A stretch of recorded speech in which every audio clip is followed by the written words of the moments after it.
how are we going to be packaging our mechanical advantage system that's rigged for heavy lifting.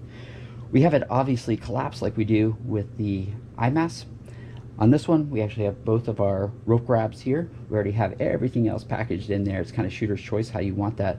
We accordion rolled this back and forth. So when we have that collapse, we go basically a little bit further on each side, the distance that occurs from the carabiners.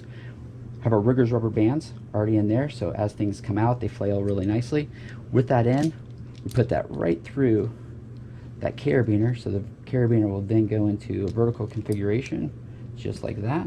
And we do the same thing with the oval.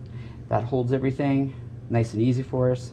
If we have to grab and pull this out real quick, we actually have a couple points where we can attach that onto our harness, and it keeps everything where it's supposed to be in order. We can then fold these rope grabs back, and what's holding our line already with these rigger rubber bands will go right in here and hold our mechanical rope grabs. That is that rigging configuration there. From there, it'll fit right into your squad bag.